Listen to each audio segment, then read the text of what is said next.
question de compréhension. Si vous parlez des habitats naturels, qu'est-ce que ça veut dire exactement? Est-ce que ce sont des zones protégées ou est-ce que c'est... Attendez, je vais voir si dans le questionnaire on l'avait précisé davantage.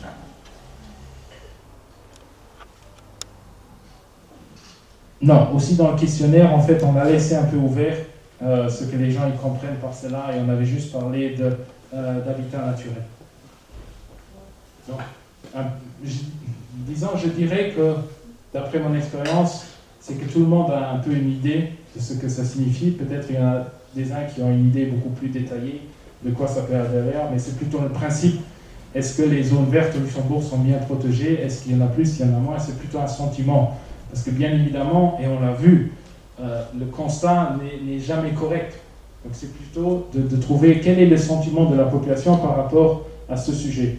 Est-ce qu'il y en a trop? Est-ce qu'il y en a en moins? Est-ce qu'ils sont en train de se détériorer? Quel est vraiment le sentiment? Et là, le résultat est clair. Parce que pour le reste, ce qu'on voit, c'est qu'on sous-estime plutôt le phénomène. Mais on est bien d'accord que la majorité voit qu'il y a un souci. Et c'est là un peu où... Mais voilà, on n'a pas donné plus de définitions ou plus de détails par rapport à ce terme.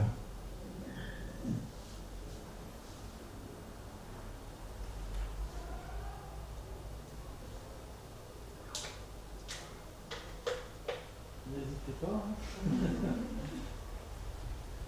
Est-ce que vous avez beaucoup d'études ou de demandes d'organiser de telles études au Luxembourg? Disons, ça dépend de ce que vous définissez comme sujet. Là, on avait beaucoup de sujets. Je crois qu'une question qui se pose actuellement souvent, et ça dans tous les secteurs, c'est est-ce que les attitudes, est-ce que les habitudes ont changé avec la pandémie par rapport à 2 ans où on se trouvait dans une autre situation. Donc là, dans tous les secteurs, on réalise beaucoup d'études pour trouver qu'est-ce qui a changé. Et est-ce que la pandémie a eu un impact sur les attitudes envers les différents sujets. Bien évidemment, on avait aussi certaines ONG qui nous avaient demandé plus en détail pour une cause ou pour une autre aussi, plutôt dans ces directions où on va, quelle est la prise de conscience par rapport à différents sujets. On avait par exemple il y a 2 ans aussi réalisé pour le cercle des ONG, on parlait plutôt pour le don, voilà, les habitudes du don. Donc, ce que je regrette un peu au Luxembourg, c'est que, bon, malheureusement, nous, même s'il y en a quelques-uns qui le pensent, on n'est pas un établissement public. Donc moi, je regrette qu'il n'y a pas, comme à l'étranger, parfois cette source où sont centralisées toutes ces sortes d'études. C'est un peu regrettable parce que ça aiderait à beaucoup de personnes de mieux travailler avec les chiffres, parce que l'ambition devrait toujours être de combiner les résultats d'une étude avec les résultats d'une autre pour avoir une vision complète. Parce qu'on ne peut pas tout toucher dans un questionnaire, on ne peut pas tout toucher en fait dans une étude. Et ça, c'est quelque chose qu'on essaye toujours de recommander au ministère et aux différentes administrations, mais qui bien évidemment, avec les différents intérêts, est très difficile de réaliser. Parce qu'il y en a certains qui veulent publier leurs études, il y en a d'autres qui ne le veulent pas. Donc le fait de pouvoir centraliser beaucoup d'études, déjà à ce niveau-là, il y a un certain frein au niveau des administrations. C'est pourquoi je profite toujours aussi de ce type de présentation, parfois de combiner les résultats avec d'autres études qui sont également publiées, pour pouvoir en fait au moins essayer de vous donner une vision plus complète avec les études qui ont été réalisées dans les 2 dernières années. Oui. J'ai deux questions. D'abord une question à vous. Donc est-ce que je vous ai bien compris, il reste la possibilité de centraliser, d'être un centre de centralisation de toutes ces études? Est-ce que c'est les personnes ou les organisations qui ont demandé les études qui ont le droit d'en disposer entièrement? Oui, exact. Donc en tant qu'il reste, nous, en fait, on doit respecter toujours les droits des commanditaires. Si un commanditaire nous demande de le publier, bien évidemment, on va le faire pour augmenter l'impact que ça peut avoir et l'audience. Mais nous, on n'a pas le droit de publier les études si le commanditaire n'est pas d'accord. Oui. Ma deuxième question, c'est en fait à Frères des Hommes, comment est-ce que le résultat de cette étude va-t-il influencer vos actions? Oui.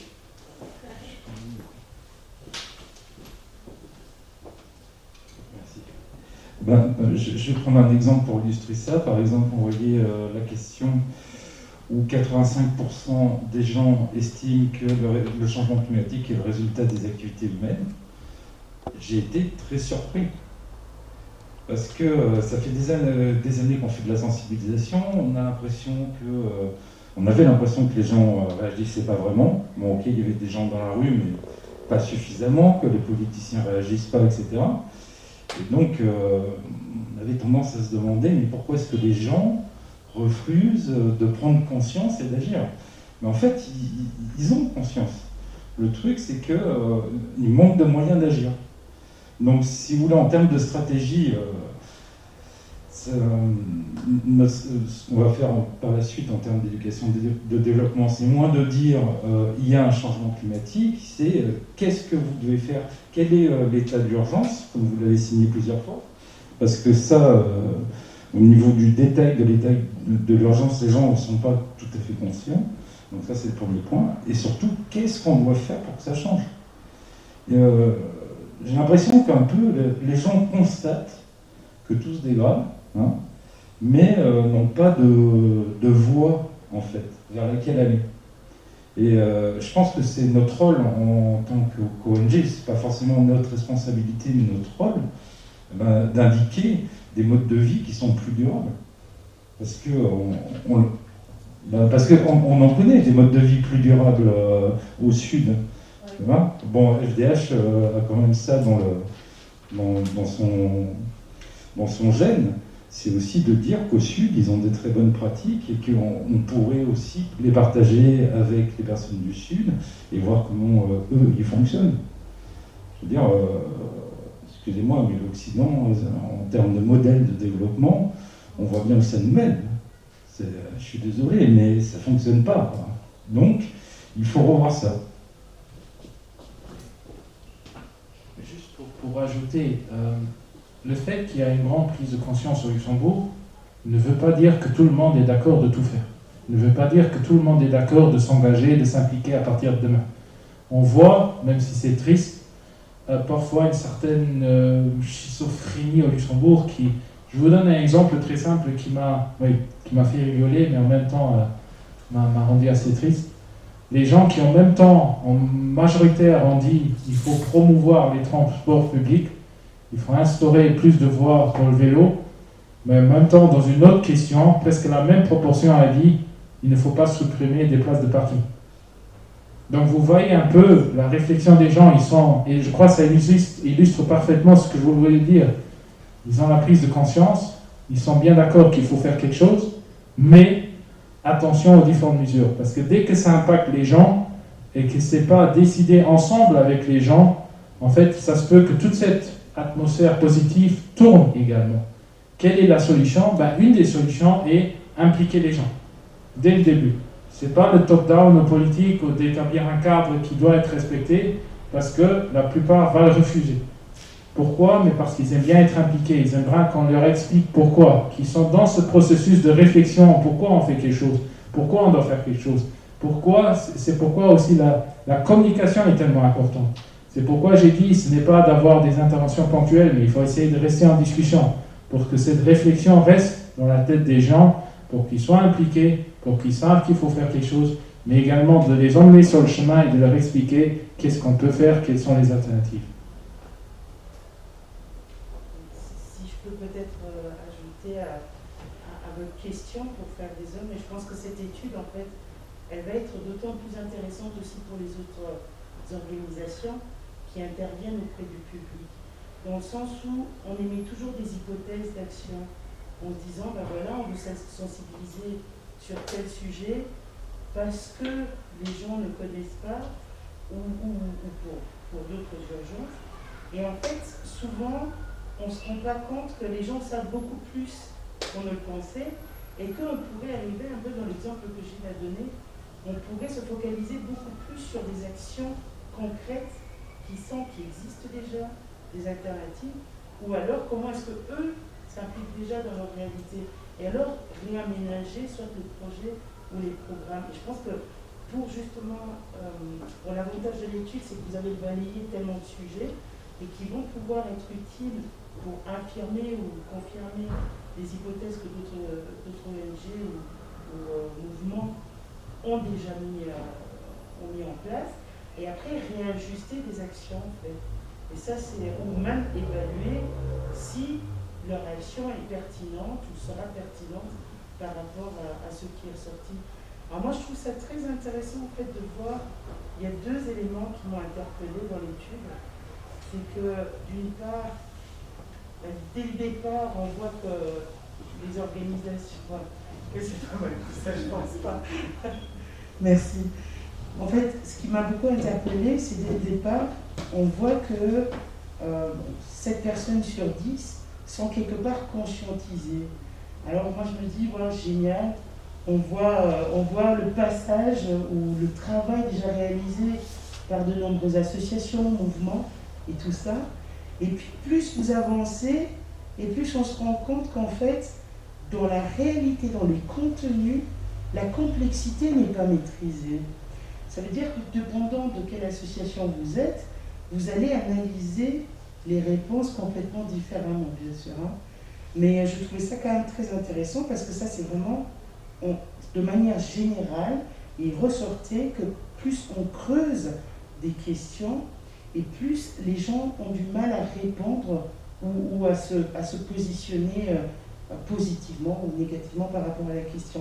Et ça, je pense que c'est vraiment un point qui est très important pour pouvoir focaliser beaucoup plus le message des ONG et de les répéter. Ça, j'ai bien aimé aussi, parce qu'avec les réalités qu'on vient de vivre, où tout le monde est touché par quelque chose, on remarque aussi que les gens, en fait, se détournent de certains sujets. Et qu'ils les connaissent ou qu'ils ne les connaissent pas, en fait, c'est juste que ça ne les impacte pas. Et ça veut, du coup, ça devient d'autant plus important de lier les réalités, parce qu'on nous dit toujours, les ONG les ONG de développement, votre secteur, c'est les pays lointains. Ben, en fait, non, on n'a aucune. Je pense vraiment que les ONG de coopération au développement, principalement, perdent la légitimité des actions de sensibilisation, clairement, si elles ne les lient pas avec les réalités luxembourgeoises.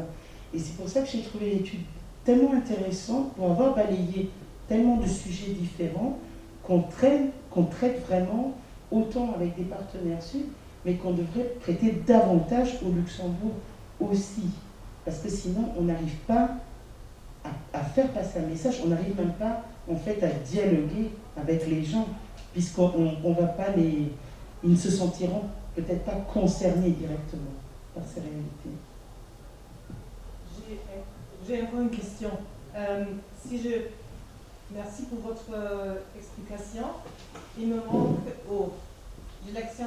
Si les gens sont déjà avertis, ça on sait.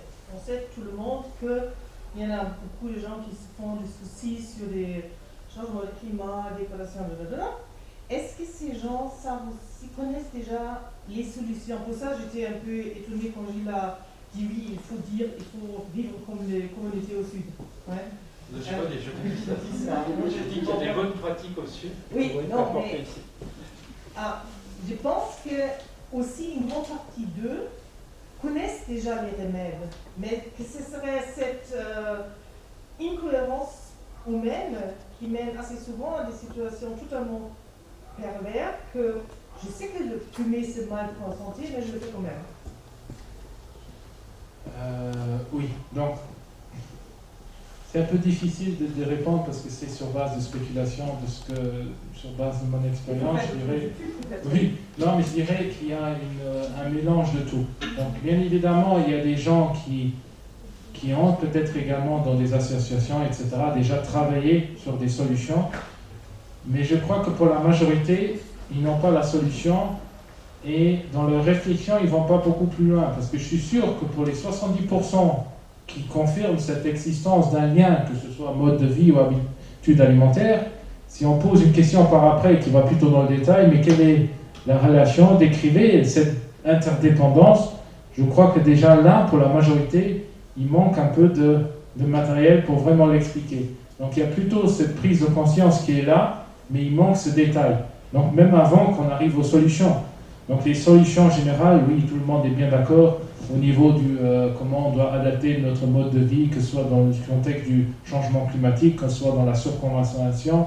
Chacun il sait un peu pour les priorités individuelles qu'est-ce qu'il faudrait faire. Mais je crois que le travail de communication à faire, c'est plutôt dans le détail, parce qu'on part sur une bonne base, mais c'est plutôt dans le détail où il manque cette connaissance au Luxembourg. Peut-être, oui, il manque vraiment. Peut-être il manque aussi seulement la mise en pratique, de sortir jamais d'un projet sans une partie vraiment mettre en pratique quelque chose. Parce que nous avons, moi, j'ai un peu les sentiments que dans toutes les actions que j'ai faites aux écoles, il y a toujours des solutions déjà dans la classe. Ils savent déjà. Ils savent déjà qu'est-ce qu'il faut faire. Mais assez souvent, ils même disent non, je ne veux pas m'emmerder avec ça. Pour exemple, c'est le secteur des vêtements. Ouais. Presque tout le monde sait qu'il y a des alternatives, c'est mieux de ne pas acheter quelque chose bon marché qui vient de Bangladesh, mais pour mettre en pratique, il y en a beaucoup qui disent dans des discussions, mais moi je veux être beau, et je veux me vestir, et je veux changer mes vêtements. Et si les jeunes ne sont pas riches, moi je n'ose pas dire bon, n'allez pas au H&M ou Zara ou quoi, parce que je comprends qu'une jeune a aussi une volonté de s'exprimer dans cette façon. Si on fait un projet avec eux, pour creuser ces chemins, on peut arriver à d'autres... Je suis complètement d'accord. La prise de conscience ne suffit pas pour, surtout au Luxembourg, motiver les gens à s'impliquer davantage.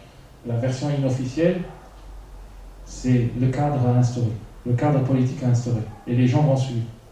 Le fait de s'attendre juste parce qu'il y a cette prise de conscience que les gens d'aujourd'hui à demain vont changer quelque chose, surtout au Luxembourg. Au Luxembourg, la culture, elle fait qu'on s'attache vraiment à nos habitudes et on les adapte comment dire, c'est très très difficile de changer les habitudes d'ici. Donc il faut créer des motivations, des incitations et un cadre politique qui va avec. Sinon, pour la grande majorité, selon moi, on ne va pas arriver à aller très loin à court terme.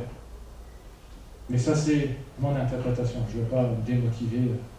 Mais même aujourd'hui, quelqu'un du ministère m'a répondu qu'il faut avoir un consentement des personnes pour que la politique change. Pour ça, c'est une cercle vicieux. Bon, je ne peux pas priver le mot. Je vais te repasser. Vas-y, je comprends. Merci, je voulais juste rebondir sur le fait qu'il faut, oui, bien sûr, un cadre légal. Après, c'est très difficile d'imposer un cadre légal sans déclencher une petite révolution ici au Luxembourg, pour être sincère. Donc oui, je crois qu'en finance, je travaille pour le ministère, donc on finance ces actions de sensibilisation, ces actions en éducation et développement, pour que cette prise de conscience mène à ce qu'il y ait une participation citoyenne qui pousse au changement des cadres réglementaux et légaux. On va dire que oui, il faut que ça vienne top-down, mais aussi que ça vienne du bottom-up. Et je crois que quand il s'agit d'environnement, de fair fashion, ça vient beaucoup d'initiatives locales et citoyennes qui font que les politiques changent dans ce sens.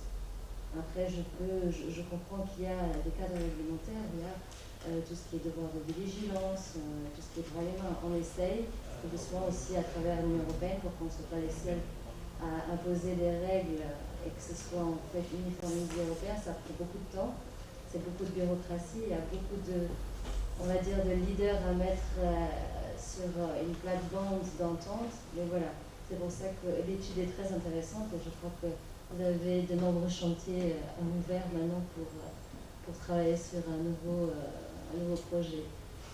J'aimerais juste rebondir dessus. Je suis complètement d'accord parce que juste en changeant aussi d'aujourd'hui à demain le cadre réglementaire, les gens ils vont plutôt aller dans les rues, ils vont protester, ils vont dire on n'est pas d'accord, c'est celui d'en haut qui nous impose des choses qu'on ne veut pas. Et c'est tout un ensemble de mesures, que ce soit le cadre réglementaire, des incitations, un travail de communication des ONG. Donc c'est tout cet ensemble qui doit fonctionner, tout cet écosystème pour pouvoir motiver les gens au Luxembourg de changer quelque chose. Le travail de communication ne suffira pas, le cadre réglementaire ne suffira pas, mais c'est l'ensemble en fait de tout qui, au moins, on va augmenter la chance qu'on puisse changer les habitudes au Luxembourg. Parce que sans l'implication de l'un ou l'autre, ça va être très très difficile. Même si par exemple on change uniquement le cadre réglementaire, c'est que le Luxembourg aussi n'est pas bien vu. Si en fait il n'y a pas ce travail de communication autour qui est fait, il n'y a pas cette prise de conscience qui est faite. Donc c'est tout un écosystème de choses qui sont importantes pour pouvoir changer les habitudes au Luxembourg. Là je suis complètement d'accord.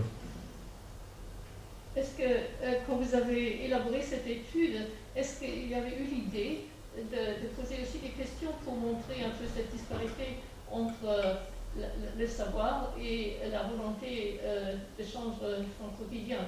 Est-ce que ça avait été discuté de peut-être aussi poser des questions là-dessus, sur la volonté personnelle de changer? Par exemple, est-ce que vous êtes d'accord que, oui, bon, vous avez compris ce que je veux dire. Non, oui, bien sûr, ça a été discuté, mais comme je peux vous dire, dans une étude, les questionnaires, c'est toujours difficile à se limiter. On a certaines longueurs prédéfinies où il faut se limiter à des questions. Et l'idée ici était plutôt cette étape avant, de vraiment définir et clarifier cette base. Est-ce qu'il y a cette prise de conscience pour les 7 thématiques qu'on avait listées? Et c'est d'abord établir ce constat et puis un travail par après à faire. Quelles sont les mesures qui peuvent en être déduites? Au niveau individuel, qu'est-ce qu'on peut attendre des gens? Est-ce qu'ils vont plutôt être d'accord de faire ceci ou cela? Ici, c'était plutôt la première étape de voir quel est vraiment le constat de base au niveau de est-ce qu'il y a déjà cette prise de conscience? Parce que si vous allez proposer une mesure, la majorité va refuser. Vous ne savez pas, est-ce que c'est à cause parce qu'ils ne sont pas d'accord avec la thématique? Est-ce que c'est peut-être pas la bonne mesure? Est-ce que ça va peut-être trop loin? Donc là, il y a plusieurs questions qui se posent. Ici, c'était plutôt la première étape de voir où on en est au niveau du taux de connaissance et de cette prise de conscience.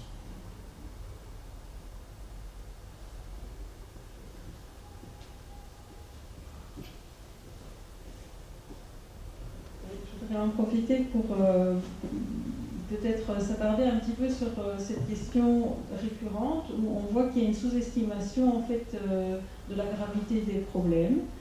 Et ça, c'est quand même bien en lien avec l'information de la population et le niveau d'éducation de la population par rapport à des phénomènes, des problèmes complexes.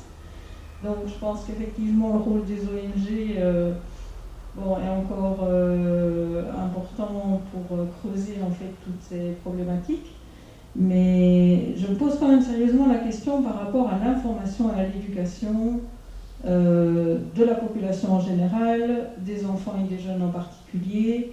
Est-ce que le message arrive en toute transparence auprès de toute la population en fait? C'est voilà, une question, je veux dire, un peu simple. Mais... Oui, bien évidemment, c'est un travail qui doit se faire déjà au niveau des jeunes, dans les écoles, etc. Après, la question qui se pose, c'est selon moi les priorités qu'on va fixer selon les sujets. Est-ce qu'on peut s'attendre à une augmentation du taux de connaissance? Est-ce que, si je prends comme exemple le jour de dépassement, est-ce que le fait que la majorité ne va plus dire 4,5 mais 8, est-ce que ça va changer le niveau d'implication, ce sentiment d'urgence, oui ou non? Et je crois que cette question, on doit se la poser pour chaque thématique, où l'on voit qu'il y a ce phénomène de sous-estimation de l'ampleur. Le fait de communiquer davantage, d'informer davantage, est-ce que ça va changer quelque chose au niveau de ce sentiment et du taux d'implication, oui ou non? Là où on est bien d'accord que ça va changer, impacter, il faut à nouveau aussi creuser dans les résultats. Quels sont les profils qui sont les moins informés? Et là, bien évidemment, le moyen de le changer dépendra par profil. Si c'est les jeunes, c'est d'autres façons de communiquer, d'autres supports, d'autres manières de communiquer. Si c'est les plus âgés, ça change à nouveau. Donc là, je dirais, c'est plutôt ce qu'on apprend au Luxembourg dans ces études, c'est qu'en termes de communication, les habitudes et les attentes changent de génération en génération. Les jeunes, on doit les toucher d'une autre manière que les personnes actives entre 30 et 50, que les personnes avant la retraite et que les personnes retraitées. Donc il y a différentes, comment dire, habitudes qui jouent, qui font que si l'on a bien défini le profil que l'on veut atteindre, il faut considérer comment, ou se poser la question, comment est-ce que je peux l'informer davantage. Donc pour moi, c'est plutôt une question de prendre une décision par profil et par question, plutôt qu'en général de dire on va commencer à l'école. Même si l'initiative qu'il faut déjà commencer à l'école, je crois qu'elle est incontestable. Bien évidemment, l'information doit commencer dans les écoles. Après les médias, c'est tout à fait une autre question. Il y a la question de la langue au Luxembourg, les médias luxembourgeois qui sont quand même prédominants et qui n'atteignent pas la moitié de la population. Après, il y a les questions en fait de support, de communication. Donc là, il y a beaucoup d'autres questions derrière qui se posent et qui ne facilitent pas la tâche. J'ai encore une question à faire, disons. Est-ce que les résultats de l'étude seront communiqués aux associations? Bien sûr. Oui, donc normalement vous avez renseigné votre email, on va vous envoyer un lien. L'enquête, donc il y a le manuel de l'enquête, il y a l'enquête telle qu'on l'a vue, mais il y a aussi des tableaux beaucoup plus détaillés, etc. Et déjà sur notre site internet, c'est sur des liens cachés, parce qu'on ne peut pas quand même le mettre complètement public. On fait un peu attention à cette diffusion d'informations, mais vous pourrez quand même librement la diffuser entre vous. On verra aussi avec la presse ce qui peut l'intéresser plus particulièrement.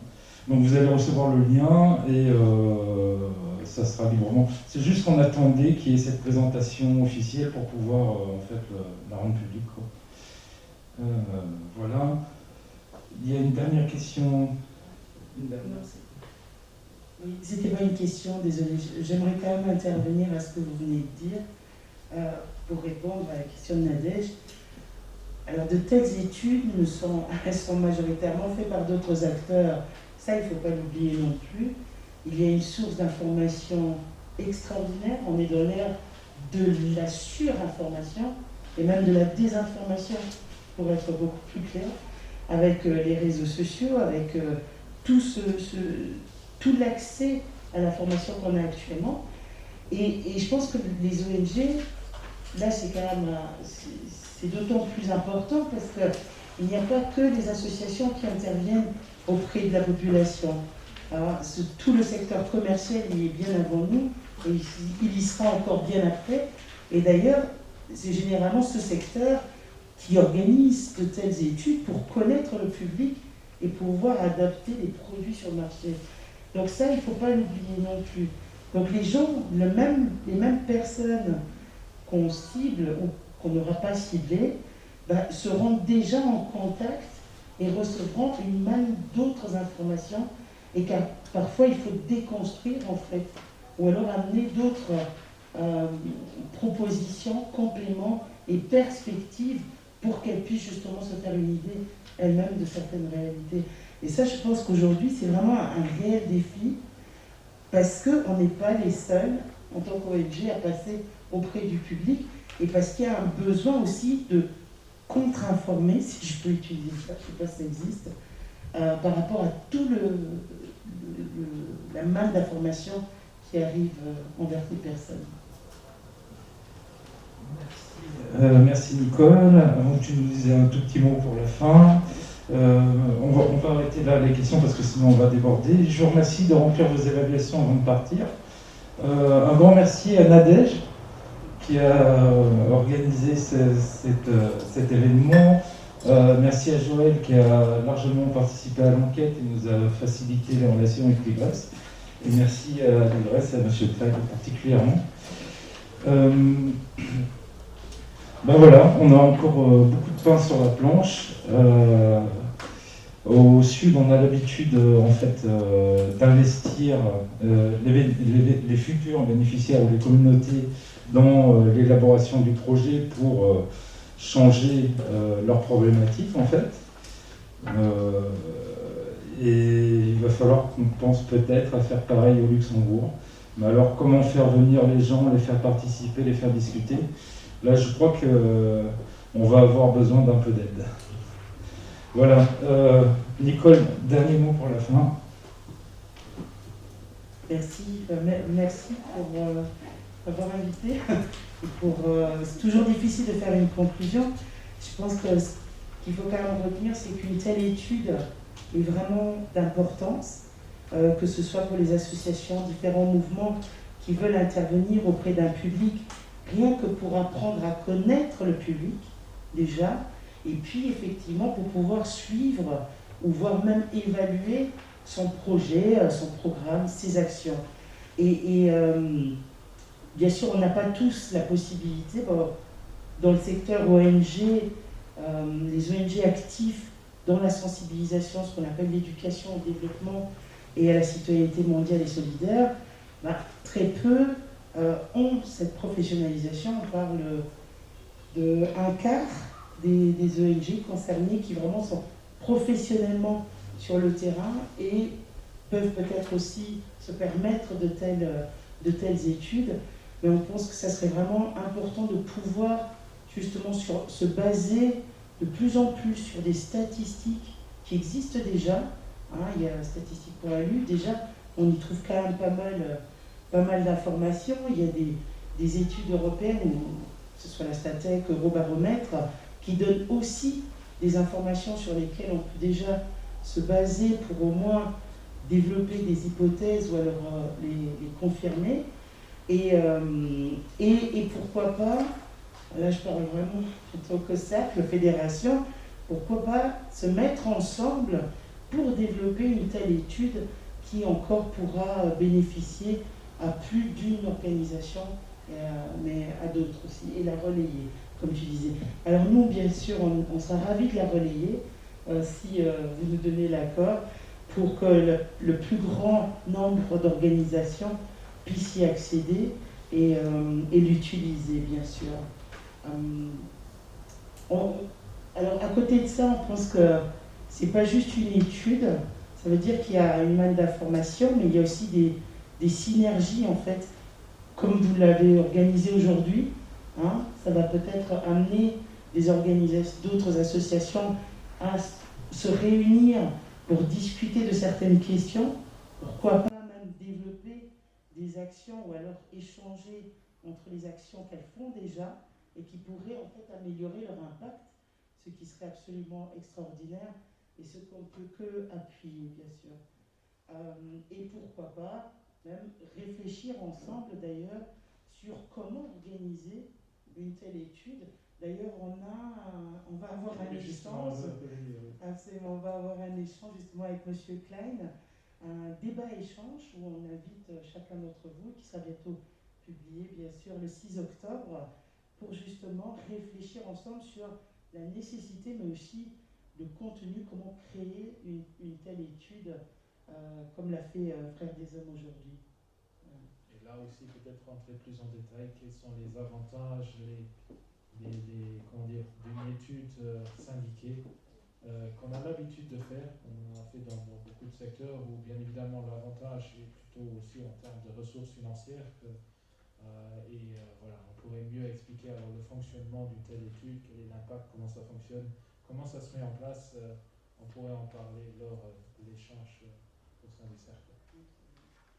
Et enfin, juste pour clôturer vraiment, d'un côté, effectivement, on peut être rassuré que certains messages passent auprès de la population et je pense qu'il ne faut pas sous-estimer les événements, les derniers événements qu'il y a eu dans le monde entier et qui font justement qu'il faut peut-être rappeler des messages et peut-être réinventer aussi le mode de communication, comme vous l'avez répété à plusieurs reprises. Voilà, donc il reste encore pas mal de travail à faire au Luxembourg.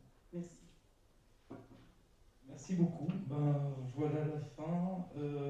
Julien, justement tout à l'heure tu disais il faut montrer les exemples, etc. Je vous rappelle qu'à 17h à Milius, il y a l'inauguration de l'initiative de Caritas sur l'upcycling, recycling de vêtements. Donc je vous invite à y aller. Voilà, merci beaucoup.